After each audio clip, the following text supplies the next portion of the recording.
Good afternoon and welcome to the 634th meeting of the Economic Club of New York in our 114th year.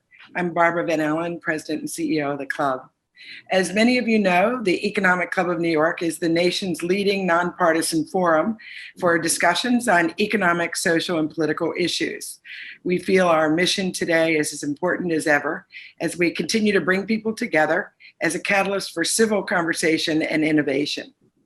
Over the past year, through our diversity, equity, and inclusion programming, we've been leveraging the club's platform to bring together prominent thought leaders to help us explore and better understand the various dimensions of racial inequity and highlight strategies, best practices, and resources that the business community can use to be a force for change.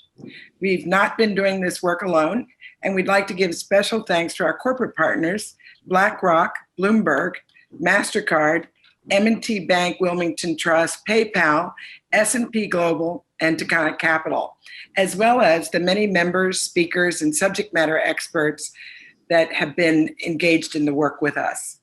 A special welcome this afternoon to members of the ECNY 2021 class of fellows. This is a select group of diverse, rising, next-gen business thought leaders. We also have joining us students from the Gabelli School of Business at Fordham and the Cooney Graduate Center. Just a quick note that applications for the 2022 class of fellows are now available.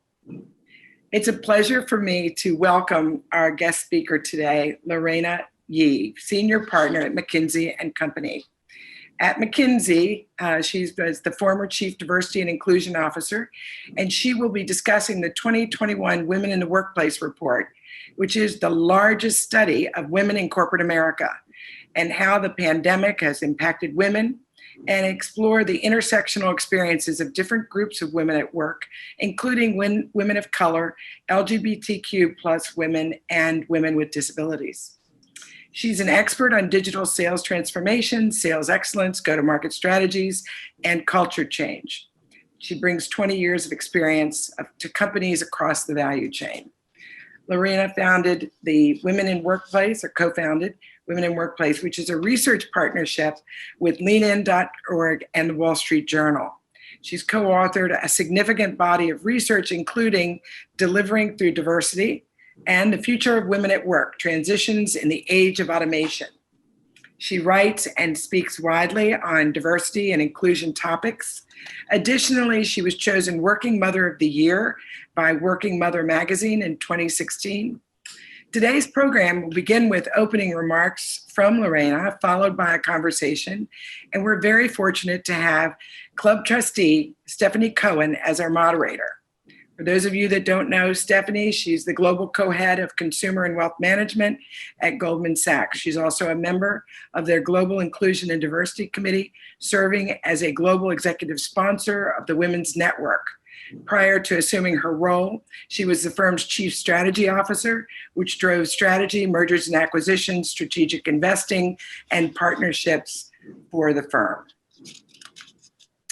She led the launch with Goldman Sachs $1 billion investment strategy, which aims to increase access to capital and facilitate connections for women, Black, Latinx, and other diverse entrepreneurs and investors, as well as GS Accelerate, the firm's in-house innovation engine.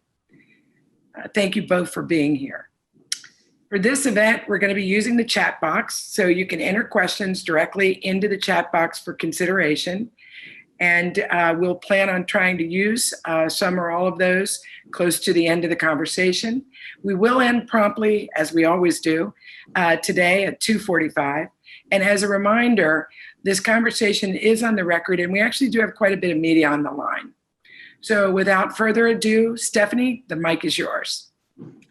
Thanks, Barbara. And thank you, Lorena, for being here. It's so great to see you.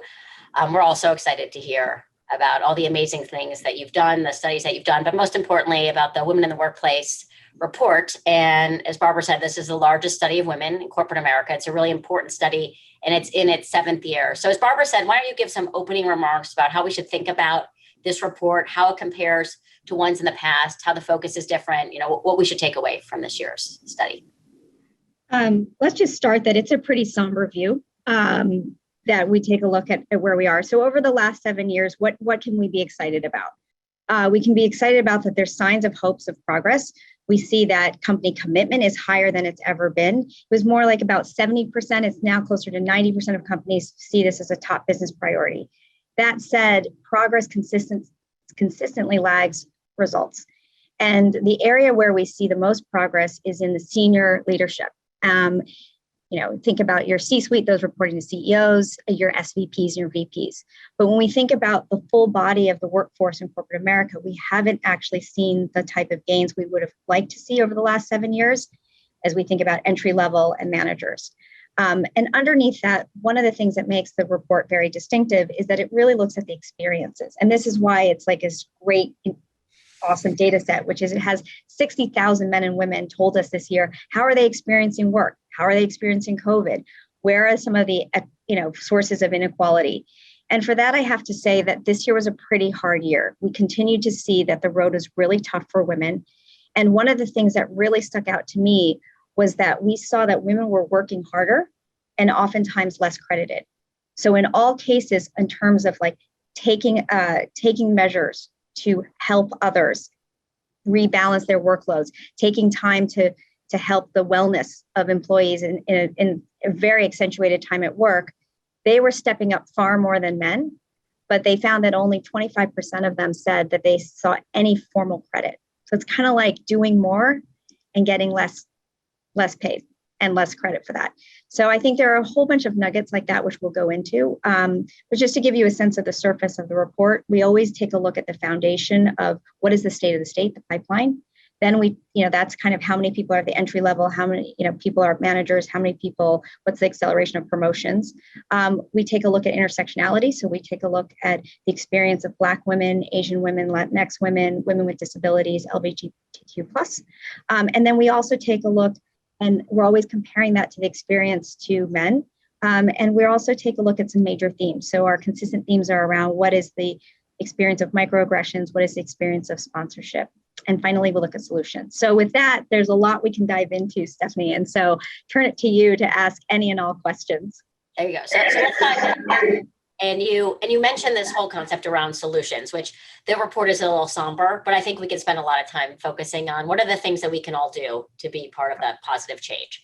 So one of the things you mentioned was that we have seen progress, but that women are really experiencing burnout, particularly given what's going on with the pandemic. And you only need to read the headlines to realize, of course, the pandemic is still here. So what is causing the burnout? You talked about it a little bit, but let's dig deeper into what's actually the cause of the burnout and what can we do to help this population? So let's calibrate where we are. So when we looked at burnout last year, we looked at burnout this year. We saw that 42% of women said that they're experiencing high to extreme levels of burnout. 42%, that is higher than last year and higher than men. And so it's not surprising that you would see a lot of burnout, but I think the fact that it is greater among women and at a rise was surprising to us. And your question is, so why is that happening? What's driving that? Well, there are a couple of things. One is when you think about, put in mind the average manager, female manager, she runs basically a triple shift. Her first shift is her job itself. And what we saw in corporate America is we didn't see a beat missed in terms of results. So she's delivering her results each and every day. Her second shift is the fact that she's also doing more office housework. She's taking more time to check in on teams, more time to rebalance, more time to help them in this COVID world. She's checking in on mental health, and she's participating more in diversity and inclusion. By the way, that's unpaid and unrecognized work. Then her third shift is if she has kids, is she goes home and she does a disproportionate amount of housework. And when we thought about and when we've measured how much is that home shift, it's on average 3 hours a day. So if you add that up, it's a job and a half plus everything you're doing. By all respects, just on that alone, you can imagine that it's not surprising that women are feeling exhausted. Okay, I want to talk about a couple of things. One, you said at the beginning of the report that 90% of companies are focused on this. You've now told us that 42% of women are feeling burned out. So the next obvious thing that comes from that is attrition. And McKinsey wrote a good and interesting piece called The Great Attrition. So I want to bring all these concepts together because obviously this is not good for the women who are experiencing this, but it's also not good for the workforce more broadly, for companies. And so how should we think about how the Great Attrition is interacting with the trends that you just talked about, and what can we be doing about it? So we asked women, are you thinking about stepping back or stepping out? 1 out of 3 said they are having that consideration. What's fascinating is I don't think it's yet the Great Attrition. It's more a great pause or a great reflection. So what you see is women in corporate America are saying, wait a second, given all of this, do I want to run at this company or do I want to run at this pace?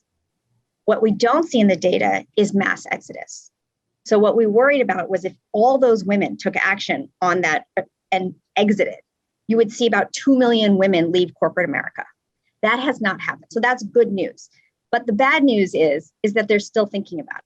So if you want to talk about silver linings for companies, the opportunity is if they haven't acted on it and it's very obviously a risk, what can you do to mitigate that risk and actually retain the women that you have? I got it. Okay. And, this is true across levels, but a lot of the things you've been talking about certainly apply to more senior women. And you mentioned that we've made progress at those ranks. And I think there's a lot of focus at companies, but we haven't fixed kind of the root cause of some of those problems. Let's talk about the leadership pipeline, because I think given the scope of your report, the longevity of your report, you actually have really good data and thoughts around this. So I want you to talk about what you mean by the broken rung and why that's so important as it relates to us understanding the real potential to get women through the leadership ranks of corporate America. So we start pretty good. We start at 48% representation across all industries. There are a couple of exceptions, but largely we start near population parity. That's pretty good, 48%. But when we go all the way to the top, Stephanie, as you're thinking about those reporting to the CEO, it's 25%. Now that's up several percent than it was, several years ago, but it's still a fraction of the talent. And if we look at CEOs, that number is more like 5%. So that's kind of what we mean by the pipeline, the entry all the way up. The broken rung is the fact that what we found is we start to lose women at that very first promotion. So for every 100 men that receive their first promotion from entry level to that first time you get that uptick, right? That very first opportunity. For every 100 men, only 85 women receive that same thing.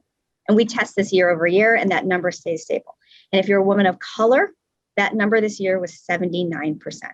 So for every single person that goes up, for every male, there are less women. And that inequity at the very beginning just expands over time. So even if you accelerate promotions and you have parity at the VP level, you've already lost a lot of women. Okay, so you mentioned issues particularly with women of color. So I want you to talk to us about why that's the case. And then I want to start talking about some solutions. What can companies be doing to target that moment in time at that first promotion? So for women of color, the experience is more extreme. And so all the things that you see for women with respect to men, just imagine a more extreme thing. And then your question is, so why is that happening? What's different about the experience of women of color? And one of the sort of the two major things that we see that are very different is the experience of more enhanced microaggressions. So up to 2 to 3 times more likely than women overall, and being in only. So let me just unpack those two very quickly. So microaggressions are the day-to-day things that happen to you. It's things like being mistaken for someone much younger, being asked or surprised that your language capabilities are as good as they are,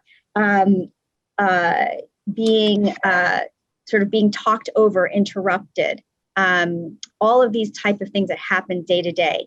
And think of those as thousands of grains of sand that kind of just hold your feet back. And this is just an everyday experience for women of color. And the challenge is that they also are experiencing at the same time being an only. And what that is the experience of walking to the room and being the only one of your kind, the only woman, the only Black woman to walk into that room. And what you experience and what we see in research outside of McKinsey, as well as what we see in our own research, is that in that moment, you have 2 simultaneous thoughts. One is an experience of extreme isolation, and 2, a feeling of pressure to positively represent every stereotype of what makes you an only. And so those are some of the experiences. Now, coat that with lack of allyship and lack of sponsorship, and women of color, even though they are equally ambitious to be leaders in their organization, are saying, but my day-to-day experience doesn't add up. So I would love to be a greater leader. I buy into the mission and purpose of my company, but I don't feel supported to succeed. Okay, so there's a lot of things to unpack there, and there's a lot of things, by the way, in those specifics that we can do to help solve the problem. So what should companies be doing more systematically to help women, particularly women of color, to get past that first promotion to that second promotion? And that will obviously help that individual, but that also creates less only situations the more of when we get through the pipeline. So what can companies be doing? 3 things for folks to think about. The first thing is, one of the things that companies tend to do very well is to think about the quality of their promotion practices at the top. There's a reason why we're starting to see more women at the top. And a very, very simple thing to do is to take those practices and pull them all the way through your organization to the very front line. And what we often see is that there's great data transparency, there's anti-bias training, there's all these ways in which there's wider sourcing at the very top, but those practices aren't related to the very beginning. So one is just to use your own best practices. The second thing is, what is the power of allyship? And we've talked a lot about allyship, and I think of it as a trio. You want to be a mentor, you want to be a sponsor, you want to be an ally. And the thing about allyship is when we look at the experience of Black women, we compared Black women with allies, Black women without allies. And what we saw is for all those microaggression stuff that I mentioned to you, for Black women with allies, their experiences were closer almost exactly to white women. Black women without allies, they were like half or even a third of that experience. And so what we see is that the basic act of allyship makes a huge difference. And that's an everyday action. You don't need to be the CEO. You don't need to be the head of the group. You can be anyone in a company and stand up for others who are different than you. The last thing I would just say really quickly is that part of this also is managers. And so one of the questions I often ask companies is, how are you empowering your frontline, first-line managers to be, for this to be part of what makes them successful? Yeah. Particularly the second one, I think, gives people a lot of power to make a difference. Because I think you can go through a bunch of these stats and you can start to feel powerless to improve them, particularly for people who are lower down in the organization. And the fact that you can kind of take control and really do things that help, I think is quite useful. Lorena, you talked about the second shift. So you went through 3 shifts and you talked about the second shift and you talked about this kind of corporate housework. Can you give a little bit more texture around what that is, what the stats are, how that's really impacting people's ability to be successful, things like burnout, and then what companies can be doing, again, to make sure that they're not feeding into those issues? So when we went back to some of the examples, it's kind of all the people work. So taking care, the examples we gave is during COVID, helping people, checking in with their teams more, all these things which seem like basic leadership. What in the survey, what men and women told us is that women managers were stepping in far more often on these. And then women managers themselves were saying that they were spending more time. And, I think the first thing about that is those are things you should spend time on, especially during COVID. If there were ever a time that you wanted stronger people leadership, it was certainly now. And in a time when people needed it more so than ever. The challenge is that it's not evenly distributed. So one thing is there's an opportunity for more men to step up, right? This shouldn't just be if women are good at it or if women are working on it. That doesn't mean that everybody else is excluded. So that's one thing.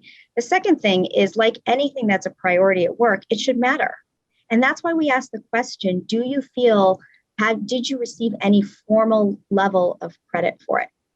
And formal level could be that it was written in your review.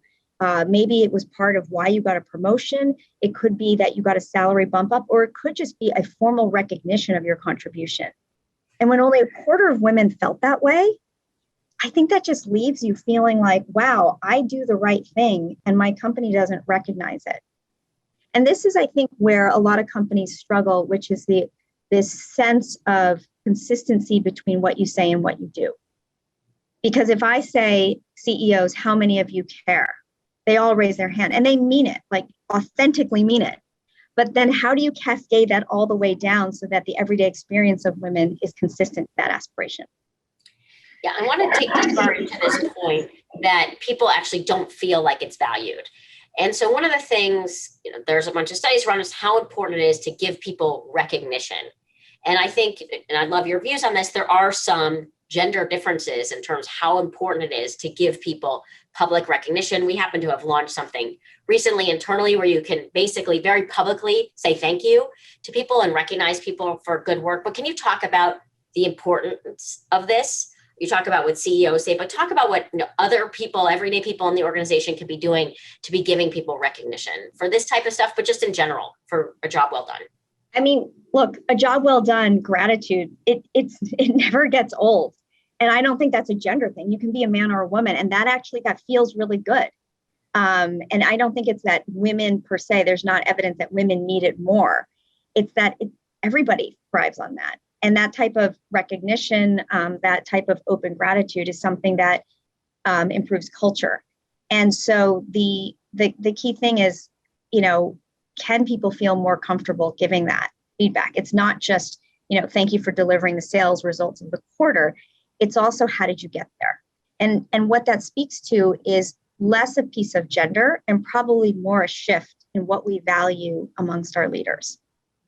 Yeah, there's actually this really great Adam Grant quote that talks about the fact that just feeling gratitude may be good for you, but expressing gratitude is really how it lives and has real impact. And so I think that's true. That's true. Well, and by the way, if you wanted to say, well, what is the business case for that? I would say that women who experience fairness in the workplace, and not even, preference, just fairness, fairness and commitment are 3 times more likely to stay, 3 times more likely to want to advance, and 3 times more likely to say they're happy where they work. So the talent value is there. Yeah, and this gets back to the Great Attrition and all these other things that companies are really grappling with. Okay, so you mentioned this a little bit, but I want to go back to it, which is this idea of, in this case, because we're talking about women, but what men can be doing, by the way, what white women can be doing as it relates to women of color. When men come to you and say, I want to help, but how do I feel comfortable in the women's network? How do I actually make a difference rather than saying, yes, I care about this? What is your response to that so that women aren't disproportionately doing all the diversity and inclusion work? Yeah, I would say, let's just take a look at everyday actions. So how many women are on your team? Why don't you catch up with them and ask them how their experience is going? You could even say, look, I read this study and does this apply to your experience? Do you see yourself in this data? And you may be surprised that they'll say yes, and they'll tell you exactly what they're experiencing. So I think just the act of asking and listening and starting a pretty authentic dialogue, that's one thing you can do. The second thing you can do is, what we see is so valuable is to interrupt discrimination or bias when it happens. So if you're at a meeting, let's just say we're in a corporate meeting, there are lots of people around the table, you and I are the only women, that's not unusual. In fact, actually, that's great because we're not onlys. And someone starts talking over us and repeating our point later and taking credit for it. As an ally, you would say, oh, that's really interesting, Harry. I think Stephanie just made that point. Stephanie, do you want to come back and finish what you were saying? That's just standing up for it right when it happens. And if I'm a male manager, clue to you, the loyalty that you will get from even just 1 or 2 of those interventions. It matters a lot. I have a story. I was at a client. I was an analyst. I just started at McKinsey. So it's 20 years ago. And I was sitting in the conference room and I got there early. I had all my analysis ready. I was so excited to contribute and felt like we had a really good recommendation. I was just focused on the numbers and analysis. And the senior executive pointed at me and said, why is she here? And without skipping a beat, and I probably thought I looked really young, probably didn't even think I worked at McKinsey.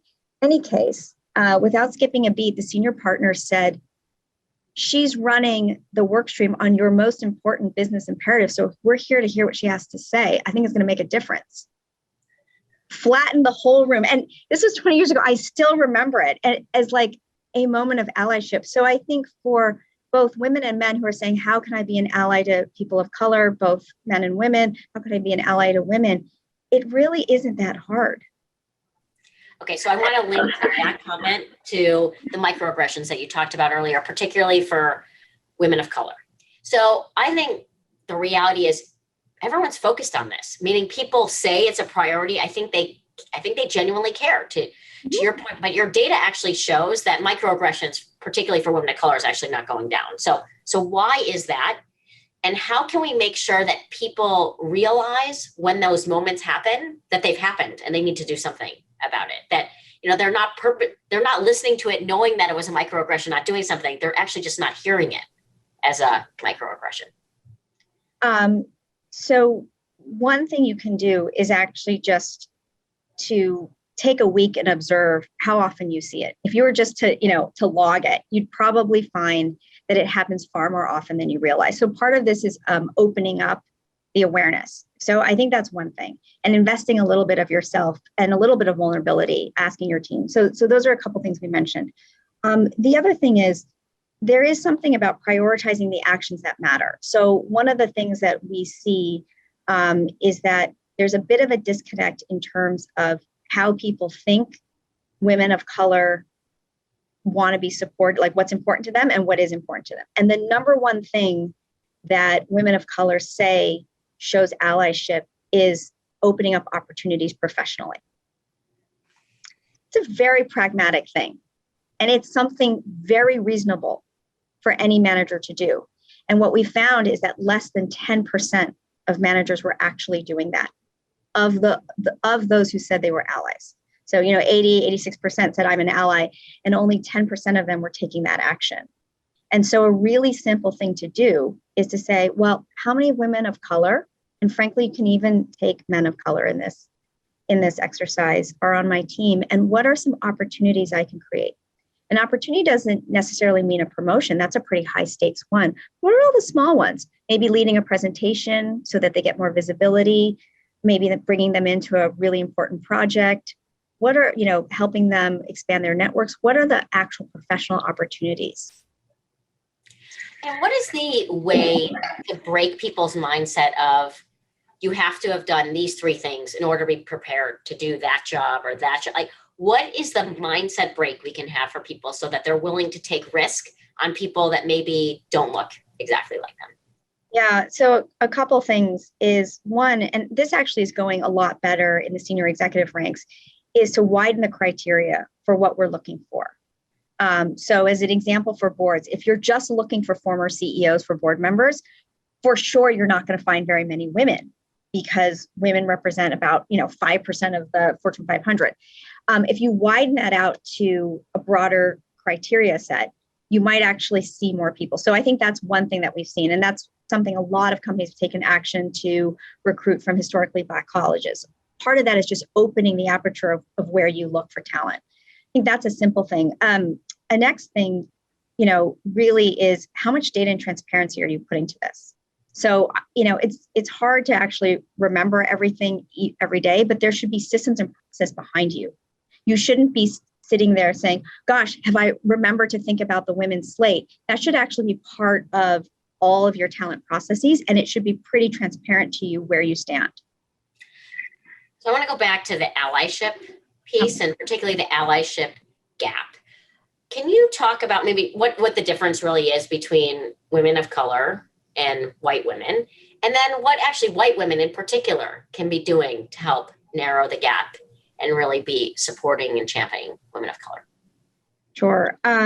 So the basic piece is the intent to be an ally is much higher. So something like around 86% of women will say, and managers will say that they want to be an ally. And then you break down all the actions, and that's where we fall down. So, largely, I think we've talked through a lot of them. One is creating professional opportunities. Two would be where a bias occurs, or microaggression. Do you interrupt it? Do you stand in for it? Are you asking how they're doing? Do you take, genuine, authentic care? These are some of the types of things. And, do you listen? That's like a really huge piece of it. Are you authentically listening? So those are the set of actions. Part of, for white women, I would say what we see is actually white women senior leaders have been spending more time than all others on this. And I would have to say we need that contribution to continue. And what we need is for women to encourage their male peers to do the same. Okay, you talked about listening. Yeah. We recently launched an initiative called 1 Million Black Women, which was a $10 billion commitment in direct investment and $100 million philanthropic commitment. And it really focuses on this 90% wealth gap that exists for Black women. And one of the key things that we did in that program was listening. And our idea was we know this is a problem. We have all the research that says this is a problem, but we're not going to say we have all the answers. We're actually going to go out into the community and we're going to listen. And you've mentioned it a few times, but can you talk a little bit more about what individuals and companies can be doing to truly listen? One-on-one listening, group listening, in-person listening, what are the things that everyone should be doing so that they're really hearing what the real problem is? And by the way, what help people feel like they really need? Sure. So I think some of the practices, aside from one-on-ones, which we've already discussed, is a lot of companies over the last year and a half have launched a series of courageous conversations. And what that is a format where you can actually have a very vulnerable conversation, both from managers' perspective as well as the people of color community that you may be trying to talk to. So part of it is, how do you have formal, courageous conversations? The other piece is, for leaders, how do you express some vulnerability? So you may not actually understand, and actually saying, I don't understand. I am on a journey. I'm not going to get this right. Here's what I'm hearing. Here's what we can try and do. And again, this may not be right. The other thing I would say is feedback that we've heard a lot, especially from the Black community, has been, come prepared, do some of your homework.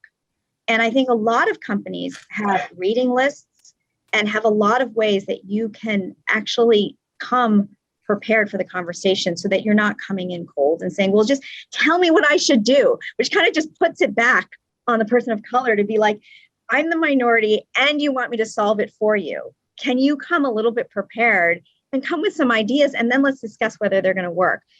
So all of that is the listening part. But I think with the listening have to come a couple of actions. So you're going to have to feel like your day-to-day experience is somewhat different.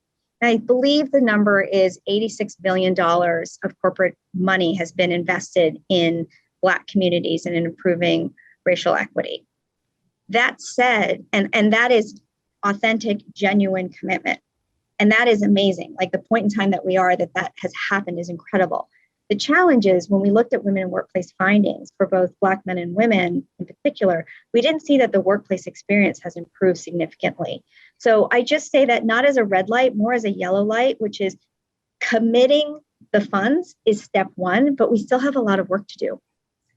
Yeah, and this is a really difficult, uncertain time that we're all going through. And certainly the pandemic was very difficult for almost everyone. You talked about a bunch of the issues that women have had, but now we're transitioning back, and the workplace has changed. The way the workplace happens changes. There are less people probably sitting in that office behind you than there were 2 years ago. Can you talk about how you think women in particular are going to fare as we transition from where we are right now in the pandemic to hopefully a brighter day, what we should be watching out for, and how we make sure that women, particularly women of color, don't take a step backwards? So the crux of this is going to be how creative we are at flexibility. So before the pandemic, the number one barrier that women cited as being something that made them pause at work is a lack of flexibility. Then we had COVID. We had, too much flexibility. We had flexibility with no boundaries, right? Just work from home 100%. As we go back, we asked, how many days a week would you ideally want to go home? Would you want to have the flexibility to work anywhere? And 90% of all employees said definitely at least one day.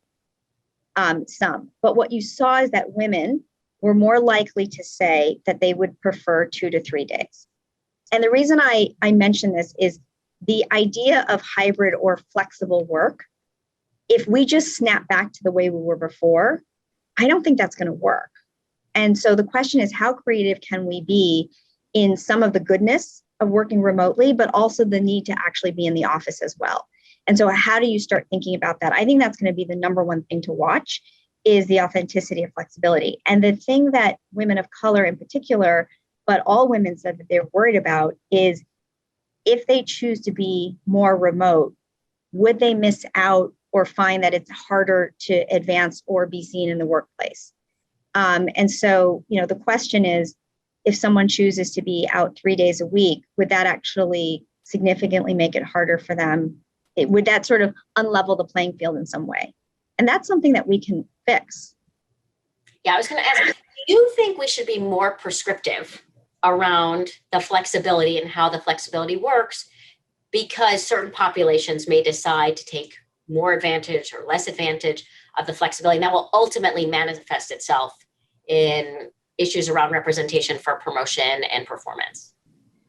I'm not sure if we should be more prescriptive, but I do think that there's some real analysis that companies can do to understand the preferences and what is the worker experience. So if you just kind of step all the way back and clean sheet it, you say, okay, now that I have many more tools and flexibility than I had before, how might I rewrite the work experience? And oh, by the way, what do I need to put in the backpacks of people in order to have a really good experience? And some of that might be technology. Some of that might be managers not looking at inputs, like how many hours are you in the office? How many activities did you post? But actually more thinking about outputs. So if someone produces the right output and they're virtual 3 days a week, does it really matter that they didn't do FaceTime in the office? Okay, so I see Barbara back up here. Barbara, I'm going to do one last question, which is one that came in from the audience before we started, and then I'll turn it back to you to take the audience questions. So, Lorena, the question that came in is, what types of tools and processes should companies put in place to limit or eliminate bias in things like recruiting and talent management? Sure. For recruiting, this is actually a very rich field where I think a lot of companies have done quite a lot here. So I think you'd probably just do a walkthrough of your recruiting process and you would put in kind of things at every step. So what I mean by that is even just your resume screening, you can always do machine learning to make sure that the way that the resume screening and those who get interviews for that first round, that there's actually lack of bias there. You can actually do interview training so that people actually have the tools and understand. There's that classic case of the orchestra where when they covered up whether it was a male or female violinist, all of a sudden all these female violinists were getting chosen. So, for every step of the way, from the resume to the first interview to the last interview to checking compensation and making sure that there's parity of comp, those are processes that are well grooved, and you can certainly improve that. Excellent. Yeah, we do have a couple questions here, so let me jump right in. This one, Barbara, I hope they're hard questions. One of them actually I think is pretty hard. I think the answer will be also very helpful. So this member, I manage an institutional portfolio that aims to invest in companies that manage gender equality issues well, promoting equitable workplaces and combined with strong business fundamentals, signs that a company will deliver positive long-term shareholder returns. My question is, what types or kind of data, information do you think companies should be collecting on these topics, and how do they benchmark to compare their companies to other companies? And that would go to each of you.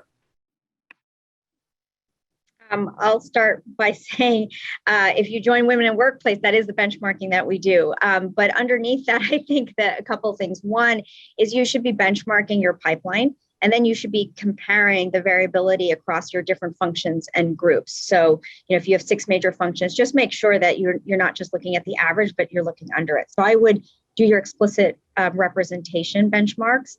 And then I would incorporate into your employee survey or something separate a way to understand the experience. Because it's not just, do you have women in your organization? Do you have women of color? It is, what is their day-to-day experience? And if it's significantly worse than men, that tells you something you have to fix. Yeah, I think Lorena answered the question, but what I think I want to say about this is like how important it is to measure results. And, one of the things that we noticed that it was super important that we talked about these types of things in the same meetings that we talked about everything else related to the business. In the same meetings we talked about revenue growth and margins and market share, we were talking about these types of issues because they are strategic imperatives for the organization. And I think that leads to real results and accountability, which is important, but it also elevates the conversation, and the people that you're talking about feel like what you're talking about matters to the business. And so we've found that way of shaping the narrative really drives results in an organization. Very helpful. Another question, is there a double standard? Are white men considered for an opportunity if they check 2 of 3 boxes, while women and people of color have to check all three. Lorena. I think that there's absolutely cases where that happens and absolutely cases where it doesn't. I mean, there's such a range, but I don't think it's an implied happens all the time. But I think that is something that companies need to check in terms of how are they stress testing their people processes. And even if you believe you have good ones, you shouldn't rest on those laurels. How do you actively stress test that what you think you're doing is fair is actually what the people who experience it are experiencing? Yeah, on that note, I remember Ginny Rometty at a club event saying early in her career, she was offered the opportunity to hop from one position that she was still not totally comfortable with to another. And she went home and said, she's not sure. And she told her boss, I'm not sure. And her husband said, do you think if you were a man or one of your male colleagues that we'd be having this conversation? And so she went back in the next day and said, I'll take it. And her boss said, don't do that again. When you get those, take it. We do have another question here. This one, how should corporate managers learn to give more gratitude to their workers? Who will educate them on this problem? Steph, you may have a perspective from Goldman from your program. I'm happy to kick it off, which is, similar to what Stephanie just mentioned about the data and transparency, that it sat with the business metrics. I think the point on gratitude isn't something you do separately. You incorporate it into what you expect of good leaders. It's not the only thing, but it's one of the things that's important. So I would integrate it straight into your expectations of great management, how you evaluate people, and also how you train and enable them. And it should be a component of whatever rubric that you use. That's probably the most authentic place to put it. If you make it a side exercise, people treat it as such. I think on a lot of this, what we're trying to do is get behaviors that you can kind of really drive at the top all the way down into the rest of an organization, right? We're 45,000 people. How do you get what the top management does all the way down to the organization? And some of that is rewarding this type of behavior. So when you see the managers, the vice president level managers talking and expressing gratitude about the people around them, you need to reward them for doing that because you want them to keep doing it. And so I do think it's all of our responsibilities to do the behavior for sure, but then also make sure that when you see that behavior, that you're really rewarding them for doing it. Excellent. Well, thank you both for sharing your valuable time with us and just terrific insights. And I know everyone's going to leave this with a lot more tools in the toolkit to get at it. So we really appreciate it. I do just want to mention that we do have some more prominent speakers lined up between now and the holidays. Tomorrow we have Janelle Procopi. She's the Chief Executive Officer of Apollo Theater, and she'll be in a conversation with Charles Phillips, the managing partner and co-founder of Recognize, also a board member here at the club. And she's going to talk about the rise of creative expression and artistry and activism and succeeding through the challenges that were brought forward with COVID-19. On December 7th, we actually have two events. First, we have Carla Harris, who is Vice Chairman at Global Wealth Management and Senior Client Advisor over at Morgan Stanley. And she will be discussing her own career trajectory and learnings and how that shaped her passion for leading and mentoring, something that we've certainly touched on today. Same day in the afternoon, we have Ken Benson, who's the president and CEO of SIFMA, and he and Dr. Lindsay Piazza, the chair of the Economic Roundtable, and SIFMA chief economist at Stifel Financial, will be unveiling the results of SIFMA's latest U.S. economic survey. And then, of course, we're all looking forward to our first hybrid event. Since March of 20, we will have in the room the Secretary of Commerce, the Honorable Gina Raimondo, December 9th. That will be at the University Club. And she's going to be sharing insights on she's just back from overseas travel, and she'll be sharing insights from that trip and the administration's efforts to strengthen ties around the world, as well as get a course at job growth and supply chain issues. Kathy Wood, CEO and CIO of ARK Invest, is going to be in a conversation with Art Laffer, the founder and chairman of Laffer Associates, on December 13th. And they will be talking about Kathy's approach to the markets and cutting edge technologies. And then we'll wrap up the year on December 14th. We have Dr. Mary Schmidt-Campbell, who's president of Spelman College, and she's going to discuss her perspective on leadership and passion for advancing the next generation of Black entrepreneurs in her role as one of the top historically Black colleges. So as we close, I do want to take a moment to recognize those of our 339 members of the Centennial Society, like Stephanie, who are joined us today as their contributions continue to be the financial backbone of support for the club, help enable us to offer our programming. So again, Lorena and Stephanie, thank you for joining us. We really appreciate it. And thank you everyone for taking time out of your afternoon. Please stay healthy and safe, and we hope to see you at our next event. Take care.